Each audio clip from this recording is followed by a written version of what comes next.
My husband's mistress called me the help. When she showed up at our house, she didn't know I own the company her father works for. My husband's mistress rang our doorbell Saturday afternoon, and when I answered, she handed me her coat and said, "Tell Richard I'm here," because she thought I was the help and not his wife of 12 years. I stood there holding her designer coat while she walked into my house like she owned it. Blonde, maybe 25, wearing a dress that cost more than most people's rent.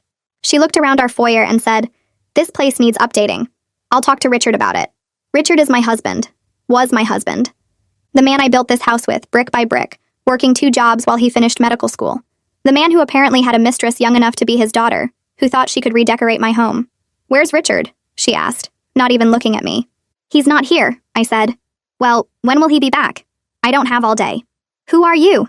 I asked, even though I was starting to piece it together. "I'm Alexis, Richard's girlfriend." "And you are?" "The help, apparently." She laughed. "Well, yes, obviously, though Richard usually has better dressed staff." "Are you new?"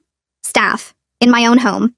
Wearing my regular Saturday clothes, jeans, and a college sweatshirt, I apparently looked like the help to this child. "I've been here 12 years, I said. 12 years? Richard's only lived here for 5. Try 12. She rolled her eyes. The help always exaggerates their tenure. "Just tell Richard I'm here. I'll be in the living room." She walked into my living room, sat on my couch, put her feet up on my coffee table. The coffee table Richard and I bought at an estate sale our first year of marriage. We finished it together in the garage. "Could you bring me some water?" she called out. "With lemon, not too much ice." I brought her water. "No lemon. Too much ice." She sighed like I'd personally offended her. "Is Richard training you?" "This is not how he likes things done." "How does Richard like things done?" "Properly, efficiently, with respect for his guests." "Are you a frequent guest?" "I'm here every Tuesday and Thursday when his wife is at work. Sometimes Saturdays if she's at her book club." "I don't have a book club. Haven't worked Tuesdays or Thursdays in 2 months since I changed my schedule." Richard didn't know about the change. "You seem to know a lot about his wife," I said. She laughed. "I know enough. Older, let herself go, boring. Richard's only with her for the convenience. Cheaper to keep her than divorce her, he says." "He says that?" "All the time. She trapped him young before he knew better. Now he's stuck with some frumpy woman who probably doesn't even know what Botox is." I touched my face unconsciously. 37 years old. Some lines, sure. But frumpy? "Richard deserves better," she continued. "Someone young, beautiful, who understands his needs. Not some housewife who probably thinks missionary is adventurous." "Maybe she works," I suggested. "Oh, please. Richard says she has some little job at a company. Probably a receptionist or something. Nothing important. My little job. Running the company I founded 8 years ago. The one with 200 employees. The one that pays for this house, Richard's car, his practice that's been hemorrhaging money for 3 years. Richard's practice must do well," I said. She snorted. "Between us? It's struggling. But that's what happens when you're too nice. He needs a woman who can push him to be ruthless. That wife of his probably encourages his soft side. Maybe she pays the bills while he figures things out. With her little salary? Please. Richard's the man. He provides." I went to the kitchen, pulled out my phone. Richard was at his golf club. Saturday routine, never changed. I texted him to come home immediately. Emergency with the house. He texted back that he was in the middle of a game. I texted that the ceiling in his office had collapsed. He'd be home in 15 minutes. I went back to Alexis. "Richard's on his way." "Finally. I've been waiting to surprise him. We're going to Cabo next week. I booked the villa and everything. Cabo's nice. Expensive. Richard's paying, obviously. He always pays. That's what real men do." "How long have you two been together?" 6 months. Best 6 months of my life. He buys me everything I want, takes me to the best restaurants. Nada. Did you know he spent $8,000 on my birthday necklace? I did know, because I saw the credit card statement, from our joint account, that I fill with my little salary. "That's generous," I said. "He's very generous. With the right woman. His wife probably gets grocery store flowers and dinner at chain restaurants. Probably." Richard's car pulled up. He walked in looking panicked about his office ceiling. Saw Alexis first. His face went white. Then he saw me. Went whiter. "Richard!" Alexis jumped up. "Surprise! I came to see you." "Alexis, what are you doing here?" "Visiting you, silly. Your help let me in. Though she's not very good. You might want to replace her." "My help?" He looked at me. I smiled. I kept my smile steady while watching Richard's face shift through at least 5 different expressions in about 3 seconds. His mouth opened like he wanted to say something, then closed again when nothing came out. He looked at Alexis, then back at me, then at Alexis again, and I could actually see his brain working overtime trying to figure out which lie might save him. His hand came up to loosen his tie even though it wasn't tight, and he took this weird half-step backward like his body wanted to run, but his legs wouldn't cooperate. Alexis was still standing there with this big smile on her face, completely missing the panic radiating off Richard like heat waves off asphalt in summer. She started to move toward him for a hug or something, but then she caught his expression and stopped mid-step. Her smile faltered just a little bit, and she glanced over at me with this confused look, like she was trying to figure out why Richard wasn't happy to see her. I watched her eyes move down to my left hand where my wedding ring sat, the same ring Richard put on my finger 12 years ago when we got married in that little courthouse ceremony, because we were too broke for anything bigger. The ring caught the light from the window, and I saw Alexis stare at it for a solid 3 seconds, before her brain started making connections. She looked back at Richard, then at me again, and her face went through this slow-motion realization that would have been funny if it wasn't happening in my living room. Richard finally found his voice, and it came out all scratchy and weird. He said I was his business manager, that I handled the house finances and helped with paperwork, and he was talking really fast, like speed would make the lie more believable. Alexis looked relieved for maybe 3 seconds, her shoulders relaxing and that confident smile starting to come back. I held up my left hand so the ring was right in her line of sight, and said very clearly that I was his wife of 12 years, the one she'd been talking about for the past 20 minutes while I brought her water with too much ice. The color drained out of Alexis's face so fast I thought she might actually pass out right there on my hardwood floors. Her eyes went huge and her mouth opened into this perfect O shape, and she literally stumbled backward until she hit the doorframe between the foyer and living room. She grabbed onto the frame with one hand to keep from falling, and her designer purse slid off her shoulder and hit the floor with this expensive-sounding thunk that echoed in the sudden silence. I could see her trying to process what I'd just said, her eyes darting between my face and my ring and Richard's guilty expression. Her breathing got faster and her free hand came up to her throat like she couldn't get enough air. Richard started to move toward her, but I held up my hand and told them both to sit down in the living room because we were going to have a conversation like adults. My voice came out calm and steady even though my heart was beating, so hard I could feel it in my ears. Richard opened his mouth to argue, probably to say this wasn't a good time or we should talk privately or some other excuse, but something in my face made him shut up immediately. He walked over to the couch and sat down on the edge like he might need to run at any second. Alexis followed him like she was in a trance, moving slow and careful like the floor might open up and swallow her. She sat on the opposite end of the couch from Richard, as far away as she could get while still being on the same piece of furniture. I stayed standing because sitting felt like giving up some kind of advantage I didn't want to lose. I looked at Alexis and told her to tell me everything about her relationship with Richard, and she immediately turned to look at him like he could give her permission or tell her what to say. Richard was staring down at his hands in his lap, picking at his thumbnail the way he does when he's nervous. Alexis's mouth opened and closed a few times before any sound came out, and when she finally started talking, her voice was shaky and small. She said they'd been together for 6 months, that they met at some hospital fundraiser where Richard was trying to drum up referrals for his practice. She said Richard told her he was unhappily married to someone who didn't understand him, who was boring and old and didn't appreciate what a good man he was. Her voice got even quieter when she said that last part, like she was starting to realize how stupid it sounded now. Richard tried to interrupt with some apology or excuse, his head coming up and his mouth opening, but I cut him off before he could get a word out. I asked Alexis about the money, about all the things Richard bought her, and I kept my voice steady and calm like I was asking about the weather. Alexis listed everything in this small, scared voice that was nothing like the confident tone she'd used when she thought I was the help. She talked about dinners at restaurants I'd never even heard of, places downtown with names in French or Italian that probably cost more per meal than most people spend on groceries in a week. She mentioned the $8,000 necklace for her birthday, shopping trips where Richard bought her shoes and purses and clothes, weekend trips to beach resorts a few hours away. Then she said the Cabo trip she'd booked, a villa that cost $12,000 for the week, and Richard had told her not to worry about the cost, because he wanted to treat her right. Her voice cracked on that last part, and I saw tears starting to form in her eyes. I pulled out my phone and opened our banking app, pulling up the credit card statements I'd been looking at for the past month trying to figure out where all our money was going. I held the phone out so they could both see the screen and I scrolled through the charges, highlighting each one with my finger. Dinner at some place called Le Bernardin, $470. Jewelry purchase at Tiffany, $8,200. Hotel room at the Ritz, $600 for one night. Alexis went pale again as she watched me scroll through charge after charge, and I could see her doing math in her head, adding up all the money Richard had spent on her over 6 months. She turned to Richard and asked if this was true, if he'd really been spending his wife's money on her, and her voice cracked hard on the last word like it was physically painful to say.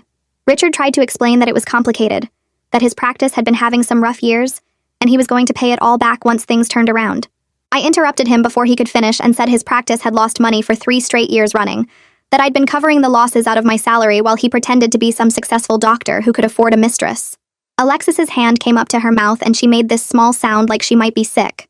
I told her that I'd been covering Richard's practice losses, his car payment, this mortgage, Basically everything in our lives while he was playing sugar daddy with my income. I said every gift he gave her, every dinner, every hotel room, every single thing came from money I earned at my company, the little job she'd made fun of earlier. Alexis looked like she might actually throw up right there on my couch, and honestly, I didn't blame her because her whole fantasy about Richard being this generous, successful man who could take care of her had just shattered into a million pieces. Richard was still staring at his hands, and I noticed his face had gone red, not from embarrassment but from anger, like he was mad that I was telling Alexis the truth about our finances. Alexis started crying for real now. Not pretty tears, but ugly sobs that made her mascara run down her face in black streaks. Alexis wiped at her face with the back of her hand and smeared black makeup across her cheek.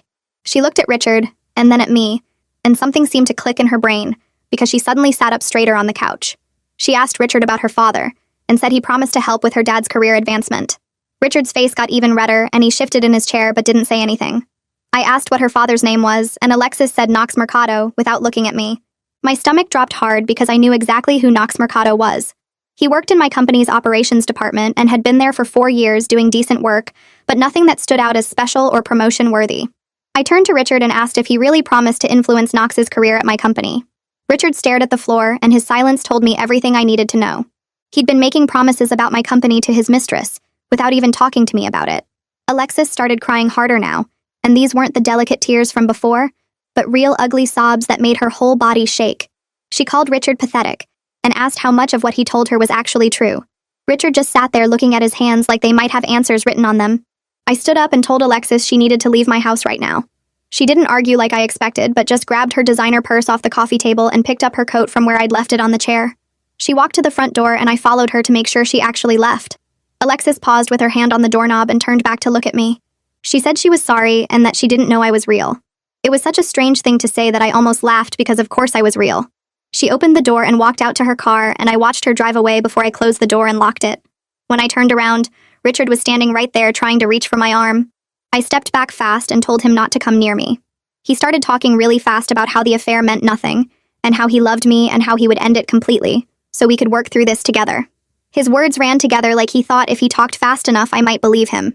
I held up my hand to stop him and asked how long he'd been lying to me about everything.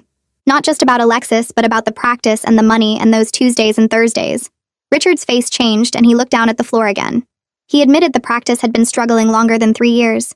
He said it was more like 5 years, and he didn't know how to tell me. 5 years of lying about his business while spending my money to keep it afloat. Richard said he felt emasculated by my success, and that everyone in our social circle knew his wife was the breadwinner while he was the failed doctor. I reminded him that I worked 2 jobs to put him through medical school. I built my company from nothing while supporting his dream of becoming a doctor. This was how he repaid me for 12 years of supporting him. Richard tried to interrupt, but I kept talking over him.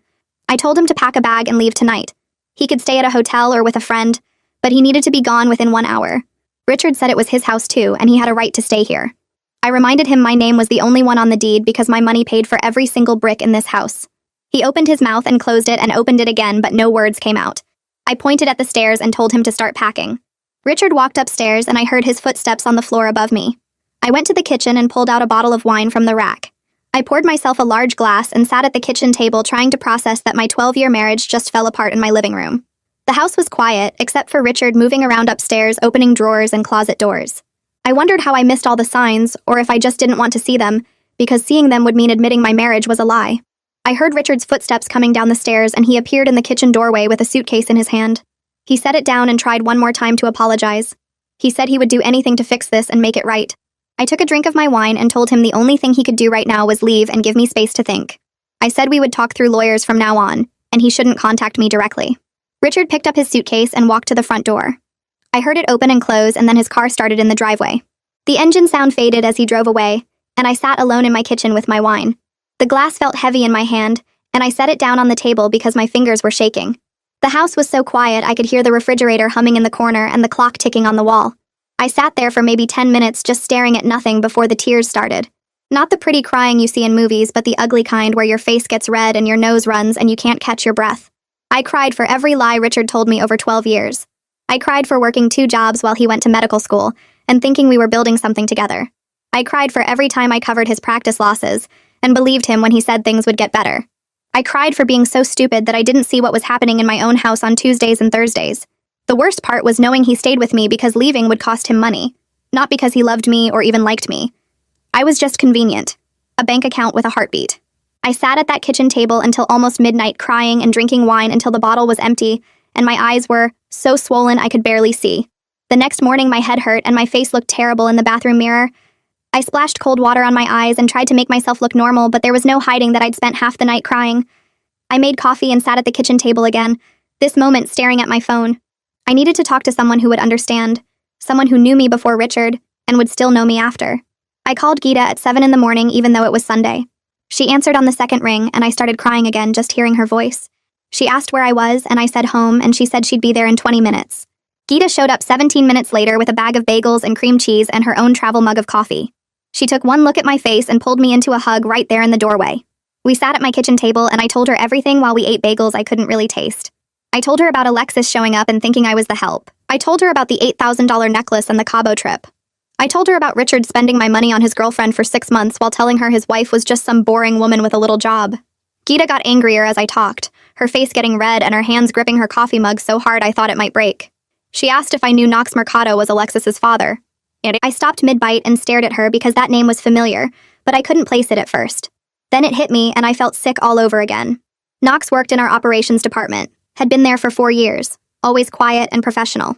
I never knew he had a daughter because we didn't talk about personal stuff much at work. Geeta leaned forward and said we needed to be careful about how this affected the company. If Knox found out what happened, if other employees found out, it could create problems we didn't need right now. I knew she was right, but part of me wanted to fire Knox just for being related to Alexis. Geeta saw my face and reminded me that Knox didn't do anything wrong, that punishing him for his daughter's choices would be unfair and probably illegal. She said we should keep this quiet for now and handle it professionally if it became a work issue later. I agreed even though it felt wrong that Knox got to keep working at my company while his daughter was sleeping with my husband. I spent the rest of that weekend in my home office going through every financial record I could find. Bank statements, credit cards, loan documents, everything. The more I looked, the worse it got. Richard had been hiding credit card statements in his car. I found them when I went looking for the insurance papers. 3 different cards I didn't know about, all maxed out, all in both our names. Cash advances totaling almost $30,000 over 2 years. I found a loan application for his medical practice where someone had forged my signature, and the handwriting looked close enough to mine that I had to compare it to real documents to be sure it wasn't me. Richard had taken out a $75,000 loan using our house as collateral, and I never knew about it. Every page I looked at made me feel more stupid for trusting him. How did I miss this? How did I not notice thousands of dollars disappearing? But I knew how. I was busy running my company, working 60-hour weeks, and I trusted my husband to be honest about money. I trusted him with everything, and he used that trust to rob me blind while sleeping with someone young enough to be his daughter. Monday morning, I was at my desk at 6 making calls before anyone else got to the office. I needed the best divorce lawyer in the city, and everyone said that was Palmer Hendricks. Her firm's website said she specialized in high net worth divorces and had a reputation for being tough. I called her office at 8 when they opened and got an assistant who sounded bored. I explained I needed an emergency appointment for a divorce, and the assistant said Palmer was booked solid for the next 3 weeks. I gave my name and mentioned my company name, and the assistant's tone changed completely. She put me on hold, and when she came back, it was Palmer herself on the phone. Palmer's voice was sharp and professional, and she asked what made this an emergency. I told her my husband had been having an affair for 6 months, spending marital assets on his mistress, and hiding financial information including forging my signature on loan documents. Palmer was quiet for maybe 3 seconds, and then said she could see me that afternoon at 3. I said I'd be there, and she gave me the address of her office downtown in the financial district.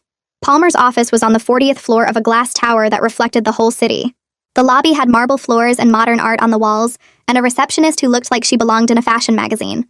I gave my name, and the receptionist smiled and said Palmer was expecting me. She led me down a hallway with floor-to-ceiling windows and into a corner office that had views of the river and the skyline. Palmer stood up from behind a huge desk made of dark wood and shook my hand. She was maybe 50 with sharp gray eyes and a black suit that probably cost more than my car payment. Her handshake was firm, and she gestured for me to sit in one of the leather chairs across from her desk. She had a legal pad ready and a pen in her hand, and she looked at me like she could see right through any lies I might tell. I liked her immediately. Palmer asked me to tell her everything from the beginning, and she didn't interrupt once while I talked. She just took notes on her legal pad, her pen moving fast across the paper, and her face stayed neutral even when I got to the parts about the money. I pulled out the folder I'd brought with all the financial records I'd found over the weekend. Credit card statements showing charges at expensive restaurants and jewelry stores, bank statements showing cash advances, the loan application with the forged signature. Palmer went through each page carefully, sometimes making notes, sometimes taking photos with her phone. When she finished, she looked up at me and said, Richard's spending of marital money on an affair was called wasting marital assets, and it would help my case a lot in divorce court. She explained that judges didn't like it when one spouse used shared money to fund an affair, especially when the amounts were this large. Palmer said we could probably get me a bigger share of everything because Richard had wasted so much of our money on Alexis. I felt something loosen in my chest hearing that. Like maybe I wasn't completely powerless in this situation after all. Palmer asked about my company and whether Richard had any ownership in it. I explained I'd founded the company 8 years ago before we got married and I'd kept it completely separate. Richard's name wasn't on any company documents. He had no equity, no ownership stake, nothing. Palmer actually smiled for the first time and said that was very smart of me. She explained that in many divorces, the biggest fights were over business assets. But since I'd kept my company separate and started it before marriage, Richard had no claim to it at all.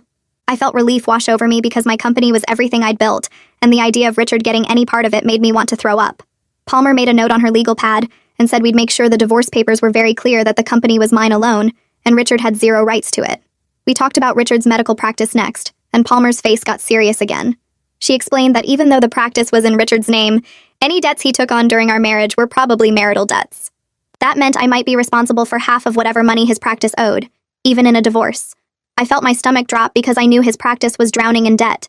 Over $100,000 easy, maybe more. Palmer saw my face and said we'd need to look at all the practice financials to see exactly what we were dealing with. She said there might be ways to argue that Richard's mismanagement of his practice was his own fault, and I shouldn't have to pay for it, but it would depend on what the numbers showed. I sat there feeling sick thinking about being stuck with $50,000 or more of Richard's business debts on top of everything else he'd done to me. Palmer leaned back in her chair and said we needed to hire someone to go through all our financial records with a fine-tooth comb. She called it a forensic accountant, someone who specialized in finding hidden money and tracking where every dollar went. Palmer said she knew someone excellent who could start right away and would be able to testify in court if we needed them to.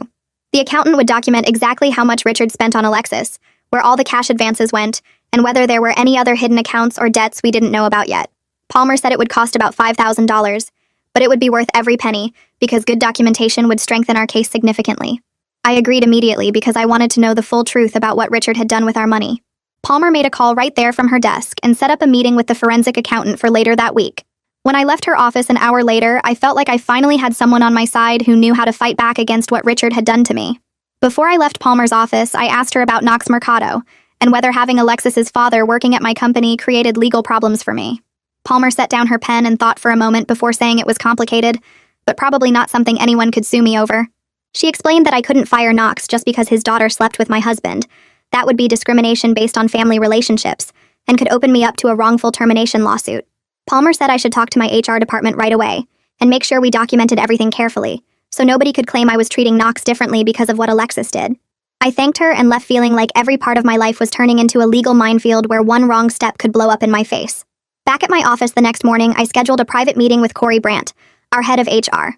Corey had been with the company for 6 years, and I trusted him to handle sensitive situations without spreading gossip through the building.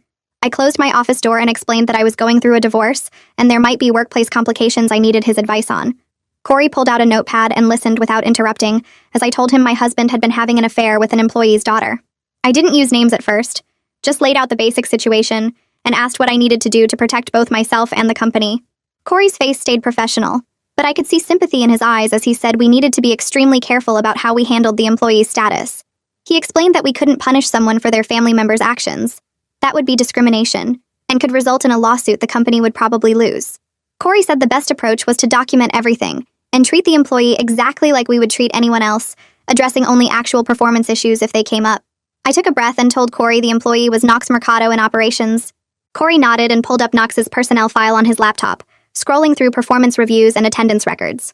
After a few minutes, he looked up and said, Knox had been a solid employee for 4 years with no disciplinary issues and consistently good performance ratings. Corey explained that this actually made the situation harder because I couldn't justify firing Knox or moving him to a different position without a legitimate business reason. If I did anything that looked like retaliation for his daughter's affair with my husband, Knox could sue both me personally and the company. I felt frustrated because part of me wanted Knox gone so I wouldn't have to see him every day and be reminded of what his daughter did, but I understood Corey was right about the legal risks. Corey closed Knox's file and said we should document this conversation and create a plan for how to handle any issues that might come up. He suggested we treat Knox exactly as we would any other employee, evaluating him only on his work performance and behavior at the office. If Knox's performance suffered, or if he created problems because of the situation with Alexis and Richard, We would address those issues through normal HR channels with everything documented.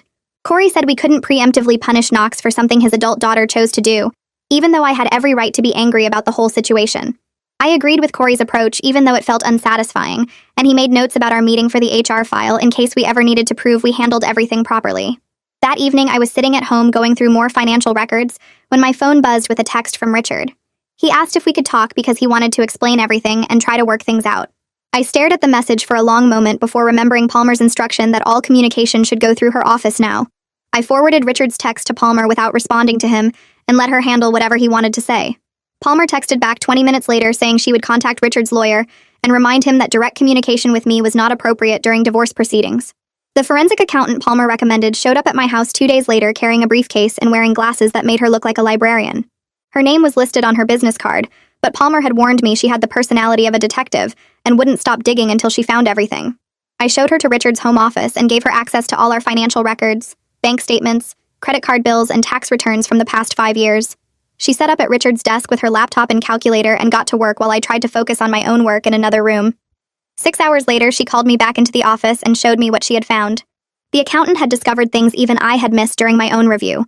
Small cash withdrawals that added up to thousands of dollars, mysterious transfers to accounts I didn't know existed, and a pattern of spending that clearly showed Richard had been planning and funding his affair for longer than 6 months. She had spreadsheets color-coded by category showing exactly where every dollar went, and the total amount Richard spent on Alexis was even higher than I thought.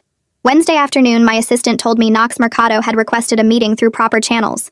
I asked Corey to sit in as the HR representative, and we met in one of the small conference rooms instead of my office. Knox walked in looking uncomfortable in a dress shirt and tie, more formal than his usual work clothes. He sat down across from us and thanked me for taking the time to meet with him. Knox said he wanted to address something directly, and asked if his daughter's involvement with my husband would affect his position at the company. I could see him gripping the edge of the table, and his face was tight with stress as he waited for my answer. I told Knox honestly that what happened between Richard, Alexis, and me was a personal matter separate from his employment. I explained that his job performance was what mattered at this company, and as long as he continued doing good work, his position was secure. Knox's shoulders dropped with visible relief, and he thanked me for being professional about the situation. Then his face changed, and he said Alexis had told him everything about what happened at my house, how she thought I was the help and said terrible things about me. Knox said he was horrified by his daughter's behavior and ashamed that he raised someone who could treat another person that way. Knox looked down at his hands and said he tried to raise Alexis better than this, that her mother died when she was only 8 years old, and maybe he spoiled her too much trying to make up for losing her mom. He said he gave Alexis everything she asked for because he felt guilty about her growing up without a mother, and now he could see that he created a spoiled young woman who thought she could take whatever she wanted without caring who she hurt. I felt an unexpected flash of sympathy for Knox sitting there talking about his dead wife and his regrets about raising his daughter. But I kept my professional mask in place and told him again that his position at the company was secure, that I appreciated him coming to talk to me directly, and that we should all just focus on moving forward. Knox thanked me one more time and left the conference room, and Corey made notes about the meeting for the HR file. That night, Richard started calling me from different phone numbers after I blocked his cell. I didn't answer any of the calls, but he left voicemails that I listened to later. The messages cycled between apologetic and angry, with Richard begging me to talk to him in one voicemail and then accusing me of overreacting and trying to destroy his life in the next. I saved every voicemail like Palmer told me to and forwarded them all to her email. The next morning, Palmer called and said she was sending Richard's lawyer a formal cease and desist letter, telling him to stop contacting me directly. She said if Richard kept calling after receiving the letter, we could use it as evidence of harassment, and it would only make him look worse when we got to court. 2 weeks later, the forensic accountant came back to Palmer's office with her full report, and I sat across from her while she walked me through every single transaction. She had spreadsheets color-coded by category, and the red sections for Alexis' spending covered 3 full pages. $60,000 in 6 months broken down into dinners at restaurants I'd never heard of, jewelry purchases, designer clothing stores, a weekend trip to Miami, and the $12,000 Cabo Villa Richard prepaid in full. The accountant showed me receipts for $800 dinners where Richard ordered bottles of wine that cost more than our monthly grocery budget. She found charges at luxury hotels in our own city, places Richard told me he was attending medical conferences when really he was spending my money on hotel rooms 20 minutes from our house. The accountant's voice stayed professional and calm while she destroyed my marriage with numbers and dates and credit card statements. Palmer took notes and asked questions about specific transactions, building her case piece by piece. When we finished, Palmer said this level of dissipation would play very well in court, that judges didn't look kindly on spouses who spent marital assets on affairs. She filed the divorce papers that afternoon, citing adultery and dissipation of marital assets as grounds. Richard got served at his medical practice 3 days later during business hours. Palmer arranged it that way on purpose, said he deserved the public humiliation after what he did. His receptionist called my cell phone by mistake, thinking I still handled Richard's business matters, and told me a process server showed up during patient hours and handed Richard papers in front of his whole staff. 20 minutes after he got served, Palmer's office phone rang, and her assistant said Richard was on the line screaming. Palmer put him on speaker so I could hear, and his voice came through angry and desperate, yelling about how I was humiliating him publicly and destroying his reputation. Palmer waited until he ran out of breath and then said very calmly that this is what happens when you spend your wife's money on your mistress. Richard tried to argue, but Palmer cut him off and told him all future communication needed to go through his attorney. Then she hung up while he was still talking. I felt nothing listening to him rage, just a kind of tired satisfaction that he was finally facing real consequences. His lawyer contacted Palmer the next week, proposing mediation to avoid a messy court battle. Palmer called me at the office and laid out the options, said we had a very strong case, but litigation would be expensive and emotionally draining. She explained that mediation might get us to a settlement faster and save us both money and legal fees, though she was happy to take Richard apart in court if that's what I wanted. I thought about sitting through a trial, having our whole marriage picked apart in public, listening to Richard's excuses in front of a judge. The idea made me exhausted before it even started. I told Palmer I'd try one mediation session, and if it didn't work, we'd go to court. She said that was smart, that we could always litigate later if Richard wasn't reasonable. The mediation happened 2 weeks later in a conference room at a neutral office building downtown. Palmer and I arrived first and set up our materials on one side of the long table. Richard showed up 10 minutes late with his lawyer, and when he walked in, I barely recognized him. He hadn't shaved in days, his suit was wrinkled like he slept in it, and he had dark circles under his eyes that made him look 10 years older.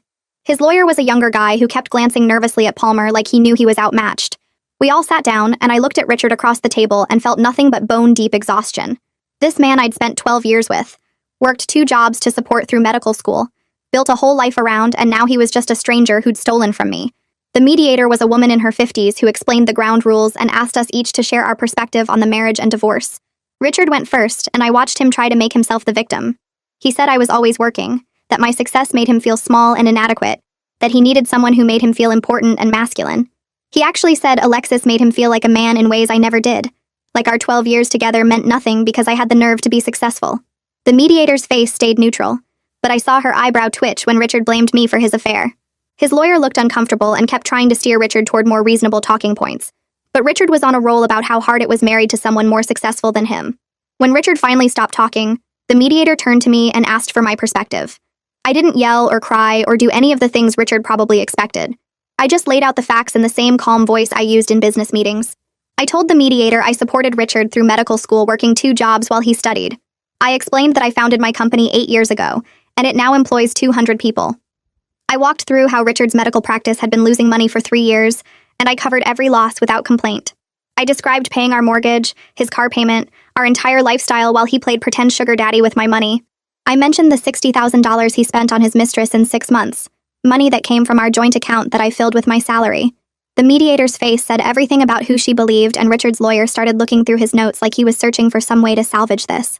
Palmer opened her folder and pulled out the forensic accountant's report. She walked the mediator through the findings, every number documented and verified. $60,000 on the affair broken down by category. Another $150,000 in practice losses I covered over 3 years. The house, both cars, our savings, all funded primarily by my income. Richard's lawyer visibly winced when Palmer got to the total amount of marital assets Richard had dissipated, or that my income had funded. His face went red and he asked for a 15-minute break to consult with his client. Palmer agreed and they left the conference room while we stayed behind. When they came back, Richard looked defeated in a way I'd never seen before. His shoulders slumped and he wouldn't meet my eyes. His lawyer cleared his throat and proposed a settlement. Richard would keep his medical practice and all its debts. I would keep the house and my company. We'd split other marital assets 60-40 in my favor as compensation for his dissipation. Palmer didn't even blink before she countered. 70-30 split, and Richard pays my legal fees, which had reached about $15,000 so far.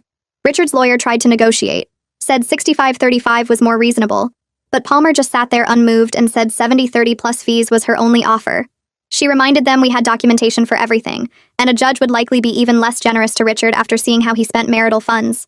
Richard's lawyer looked at Richard, and Richard just nodded once like he'd given up. He knew we'd destroy him in court with the evidence we had. Palmer pulled out the settlement agreement she'd drafted in advance, confident we'd reach this point. She walked through the terms while Richard's lawyer took notes. The settlement included very specific language that Richard had no claim to my company. Not now and not ever, regardless of any future growth or success. He had to refinance all his practice debts in his name only within 6 months. If he couldn't get refinancing, he had to sell the practice and use the proceeds to pay me back for the losses I'd covered over the years. Palmer had thought of everything, every possible way Richard might try to come after my money later. His lawyer read through the agreement carefully, and I could see him realizing there was no way out, that we had Richard completely boxed in. Richard signed without reading it himself, just trusted his lawyer's assessment that this was the best deal he was going to get. Palmer slid the settlement agreement across the table and handed me a pen. I signed my name on every marked line, the pen scratching across the paper with a sound that felt final and strange. Richard signed his pages without reading them again, just mechanical movements like he was signing away something he didn't care about anymore. The mediator witnessed our signatures and collected the documents, saying she'd file them with the court that afternoon. Palmer told me the 60-day waiting period started today, and the divorce would be final exactly 2 months from now. Richard stood up when the mediator left the room and moved toward me with his hand reaching out. He said we should talk privately, that there were things he needed to explain, but I grabbed my purse and walked past him without looking at his face. Palmer followed me out, and I heard Richard calling my name behind us, but I kept walking down the hallway to the elevator. The building lobby felt too bright after the dark conference room, and I stood outside on the sidewalk taking deep breaths of cold air. Palmer squeezed my shoulder and said I did well in there, that the settlement was fair and protected my interests completely. I drove back to the office because going home felt impossible, and I needed to be somewhere that made sense. Gita was in her office when I got back, and she took one look at my face and closed her door. I sat in the chair across from her desk and told her everything about the settlement, the 70-30 split, Richard keeping his failing practice, me keeping the house and company. She said it was a good outcome, that Richard got what he deserved, but then she leaned forward and said, I seemed too calm about everything. She told me I was acting like I'd just closed a business deal instead of ended my marriage, and she was worried I was holding everything inside. I said I was fine, that I just wanted it over with, but Gita shook her head and said she knew me better than that. I changed the subject to work stuff, and she let me, but I could see the concern in her eyes. That night, I went home to the empty house and stood in the kitchen staring at nothing. The settlement papers were in my bag, and my wedding ring was still on my finger, and I realized I'd been married for 12 years to someone I never really knew. I walked upstairs to our bedroom, sat on the edge of the bed, and finally let myself cry. Not quiet tears, but loud, ugly sobbing that came from somewhere deep in my chest. I cried for the 25-year-old girl who worked 2 jobs to put her husband through medical school. I cried for every time I covered his practice losses without complaining. I cried for the future I thought we'd have, kids and retirement and growing old together. I cried for the person I thought Richard was, the man I married who apparently never existed at all. I cried until my throat hurt and my eyes were swollen and I had no tears left, and then I lay down on the bed still wearing my work clothes and stared at the ceiling until I fell asleep. The next few weeks felt strange and disconnected, like I was living in some in-between place. Technically, I was still married, but Richard was gone and the house was mine alone. I couldn't make myself care about redecorating or changing anything because it all felt temporary, like I was waiting for something to start. I threw myself into work, getting to the office by 7 and staying until 8 or 9 at night. Gita watched me with worried eyes but didn't push. The empty house was easier to handle when I was too tired to think about it. Knox came into my office one Tuesday with quarterly reports, and he was professional and thorough, like always. After he left, Corey stopped by and closed my door. He said Knox had been seeing a therapist to deal with guilt about what Alexis did, that Knox blamed himself for raising a daughter who could hurt someone that way. Corey said Knox never mentioned it at work and kept his head down, but the therapy was helping him process everything. I felt surprised respect for Knox, that he was taking responsibility for his part, even though Alexis was an adult who made her own choices. A few weeks later, Knox caught me in the hallway and asked if he could speak to me for a minute. He said carefully, like he was walking through a minefield, that Alexis had moved back home after Richard couldn't afford her apartment anymore. He told me his daughter was working with a therapist, and deeply regretted what she did, that she wanted to apologize someday if I'd be willing to hear it. I looked at Knox's tired face and saw a father who was hurting for his child's mistakes. I didn't respond to what he said about Alexis, because I wasn't ready for that conversation, just nodded once and walked away. Knox didn't bring it up again. I heard through mutual friends that Richard's medical practice was struggling worse than ever without my money propping it up. Someone told me he was meeting with business brokers about selling the practice, that he might not have a choice if things didn't turn around soon. Part of me felt vindicated that the consequences were real and immediate, but mostly I just felt sad that 12 years of marriage ended with him selling the dream I helped him build, that it all came down to money and lies, and a 25-year-old girl who thought she could have someone else's life. 8 weeks after we signed the settlement, Palmer called my cell while I was in a meeting. I stepped out to take it, and she said the court had processed everything, and the divorce was final as of that morning. I was officially single again at 37 years old. Palmer said the paperwork would arrive in a few days and I should call if I needed anything else. I thanked her and hung up and stood in the hallway trying to process that it was actually over. 12 years of marriage dissolved in 60 days of waiting. It felt surreal and anticlimactic. Like I should feel something bigger than this weird, empty relief. Geeta insisted on taking me out to dinner that night to mark the occasion, though she agreed celebration wasn't the right word for it. We went to an expensive Italian place downtown, and she ordered a bottle of wine. When it arrived, she raised her glass and said, "Here's to new beginnings, to fresh starts, to remembering who you are without someone holding you back." I clinked my glass against hers and tried to feel optimistic about the future instead of just exhausted by the past. The food was good, and Geeta made me laugh with stories about terrible first dates she'd been on, and for a few hours I almost felt normal. The next week I made an appointment with a therapist, because Geeta was right that I was holding everything in. The therapist's office was in a quiet building with comfortable chairs and soft lighting. I sat on her couch and told her the whole story from the beginning. She listened without interrupting and then said something that hit me hard. She told me I'd been so invested in the life I built that I ignored obvious red flags about Richard, that I chose to believe his lies because admitting the truth meant admitting I'd wasted years on the wrong person. She said recognizing those patterns was the first step to making sure I didn't repeat them, that understanding why I made those choices would help me make better ones going forward. I left her office feeling raw and exposed, but also lighter somehow, like maybe talking about it could actually help me move past it. 3 months passed after the divorce papers arrived, and I settled into a routine that felt more like mine than anything had in years. Knox sent me an email through the proper company channels, asking if he could meet with me, said it was personal, and he understood if I declined. I agreed because Knox had been nothing but professional since everything happened, and I met him in my office on a Thursday afternoon. He walked in looking nervous and apologetic, and then Alexis followed behind him. She looked completely different from the blonde woman who handed me her coat that Saturday. Her hair was pulled back in a simple ponytail, no makeup, wearing jeans and a plain sweater that probably came from a regular store instead of some designer boutique. She kept her eyes down and waited for Knox to speak first. He told me Alexis had been working hard on herself, seeing a therapist twice a week, and she wanted to apologize properly if I was willing to hear it.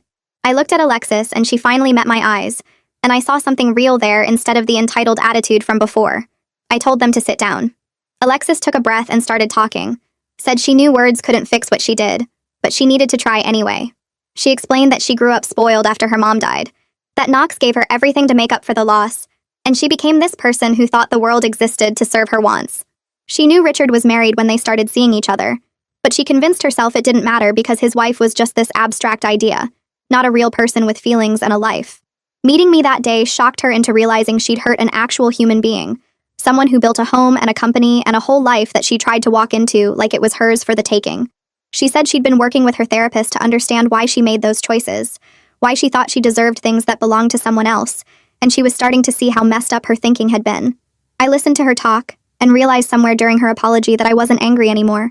The rage that burned so hot when she sat on my couch and insulted me had faded into something tired and heavy, and I was exhausted from carrying it around. I told Alexis I appreciated her coming here and being honest, that I could see she was trying to change.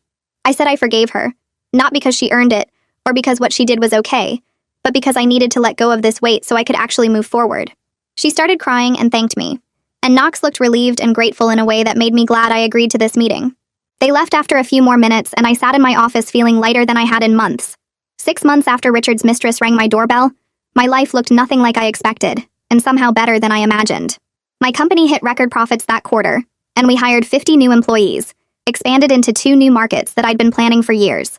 I started dating someone I met through Geeta, a consultant who worked with tech startups, and actually got excited when I talked about business strategy, instead of looking bored or threatened. He made more money than I did and didn't care that I was successful, treated it like something to celebrate instead of compete with. The house felt full again because I filled it with my own stuff, my own choices, my own life, instead of trying to build something with someone who resented every brick I laid. Some days I was actually grateful that Alexis showed up that Saturday afternoon in her designer dress and her attitude, because she freed me from a marriage that was slowly suffocating who I really am.